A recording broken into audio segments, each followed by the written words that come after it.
وَكُلُوا وَاشْرَبُوا حَتَّى يَتَبَيَّنَ لَكُمُ الْخَيْطُ الْأَبْيَضُ مِنَ الْخَيْطِ الْأَسْوَدِ مِنَ الْفَجْرِ، اور کھاتے رہو اور پیتے رہو یہاں تک کہ تمہارے لیے فجر کے وقت کے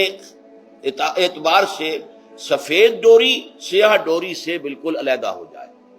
اصل میں اس کو بعض صحابہ نے تو سمجھا کہ یہ لغوی معنی اس کے لیے کہ آپ اپنے تکیے میں ایک سفید دھاگا رکھ لیا اور ایک کالا رکھ لیا، اور دیکھتے رہتے تھے جب یہ سفید اور کالا علیحدہ علیحدہ نظر آنے لگے تو پھر روزے کا رکھنے کا وقت شروع ہو چکا اور اب کھانا پینا بند کر دیا جائے۔ فرمایا گیا یہ مراد نہیں ہے، یہ جب پاؤں پھٹتی ہے تو اس کے اندر ایک سفید سی لکیر جو ہے افق کے اوپر آتی ہے، یہ ہے مراد کہ وہ جو سفید لکیر ہے وہ ظاہر ہو جائے اور وہ رات کے اختتام کا گویا کہ ایک اعلان اور علم بن جائے۔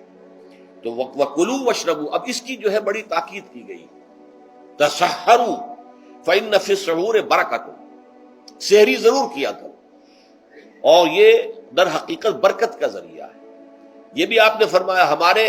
اور یہود کے روزے کے مابین جو فرق ہے وہ سحری ہے، یہ سحری، کیونکہ روزہ جو ہے وہ فجر سے لے کر اور غروب آفتاب تک ہے،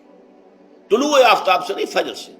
جبکہ وہ سپیدہ سحر جس کو ہم کہتے ہیں نمودار ہو جائے۔ طلوع آفتاب کا بھی 1.5 گھنٹے بعد ہوگا کہیں جا کے، لیکن اس وقت جو ہے روزہ شروع غروب آفتاب پر ختم۔ اس حوالے سے اس سے پہلے کھانا پینا، اور اس میں بھی فرمایا گیا کہ بعض لوگ بہت زیادہ احتیاط کرتے ہیں، وہ صحیح نہیں ہے، اس لیے کہ فجر کے لیے اذان جب دیتے تھے تو اس میں بعض حضرات ذرا جلدی کرتے تھے، حضور نے فرمایا کہ نہیں دیکھو یہ ذرا جلدی کر دیتے ہیں، اگر تم میں سے کسی کے ہاتھ میں پیالہ ہے ابھی وہ کچھ کھا رہا ہے اذان ہو گئی ہے تو وہ اپنا پیالہ پورا کر لے، اس میں بھی تشدد کی ضرورت نہیں، جیسے کہ اس سے پہلے ہم پڑھ چکے یسروا ولا تعسروا